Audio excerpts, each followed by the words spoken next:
মুহতারাম, সকাল থেকে সন্ধ্যা এবং সন্ধ্যা থেকে রাত পর্যন্ত বিভিন্ন ধরনের বিপদ আপদ, দুর্ঘটনা, যেমন রোড অ্যাক্সিডেন্ট, পানিতে পড়ে যাওয়া, অগ্নিদগ্ধ হওয়া, এই ধরনের সামনে ঘটিত বিপদ আপদ আমরা কখন ঘটবে জানি না। এই ধরনের দুর্ঘটনা থেকে বাঁচার কোনো আমল আছে কি? এই প্রশ্নটি করেছেন মূলত বার্মিংহাম থেকে আমাদের এক বোন মারিয়াম। যে অনেক সময় তো আমরা বিভিন্ন ধরনের বিপদ আপদে পড়ি, কখনো বদনজর, জাদুটোনা, জিনের আসর, রোড অ্যাক্সিডেন্ট, আগুনে পড়ে যাওয়া।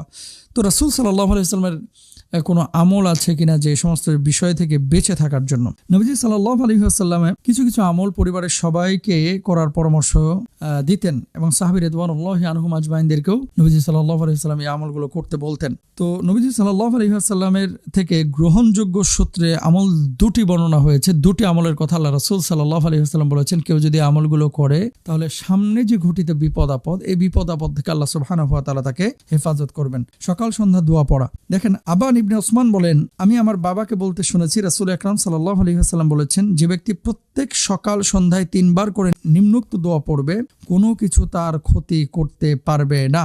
দোয়াটি কি? 1 নম্বর, বিসমিল্লাহিল্লাযী লা ইয়াদুররু মা ইসমিহি শাইউন ফিল আরদি ওয়ালা ফিস সামা ওয়া হুয়াস সামিউল আলিম। আল্লাহর নামে শুরু করছি, যে নামের সাথে আসমান ও জমিনে কোনো কিছুই ক্ষতি করতে পারে না, তিনি সব শুনেন এবং জানেন। সুনানে তিরমিজি। কত সুন্দর অর্থ! আল্লাহর নামে শুরু করছি, যে নামের সাথে আসমান ও জমিনে কোনো কিছুই ক্ষতি করতে পারে না, তিনি সব শুনেন এবং জানেন।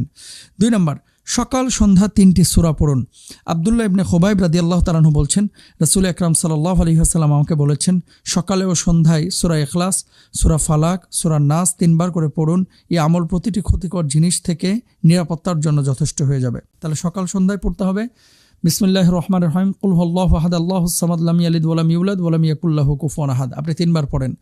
সূরা ফালাক, কুল আউযু বিরাব্বিল ফালাক, মিন শাররি মা খালাক, ওয়া মিন শাররি গাসিকিন ইযা ওয়াকাব, ওয়া মিন শাররি নাফাসাতি ফিল উকাদ, ওয়া মিন শাররি হাসিদিন ইযা হাসাদ। 3 বার পড়েন। এরপরে পড়েন, কুল আউযু বিরাব্বিন নাস, মালিকিন নাস, ইলাহিন নাস, মিন শাররিল ওয়াসওয়াসিল খান্নাস, আল্লাযী ইউওয়াসওয়িসু ফি সুদুরিন নাস মিনাল জিন্নাতি ওয়ান নাস।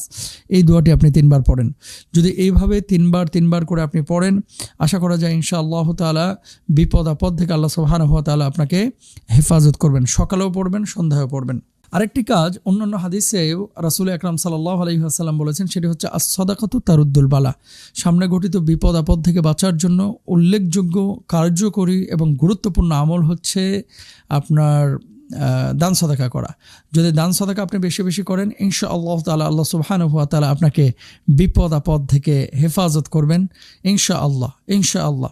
সুতরাং হতাশ হবেন না, নিরাশ হবেন না এবং আল্লাহর উপরে তাওয়াক্কুল করেন। ওয়া মান ইয়াতাওয়াক্কাল আলাল্লাহি ফাহুয়া হাসবুহ। যে ব্যক্তি আল্লাহ সুবহানাহু ওয়া তাআলার উপরে তাওয়াক্কুল করে, আল্লাহ সুবহানাহু ওয়া তাআলা ওই ব্যক্তির জন্য যথেষ্ট হয়ে যায়। সুতরাং প্রিয় দর্শক ভাই এবং বোনেরা, আপনারা প্রত্যেকেই চেষ্টা করবেন এই আমলগুলো করতে। আসসালামু আলাইকুম।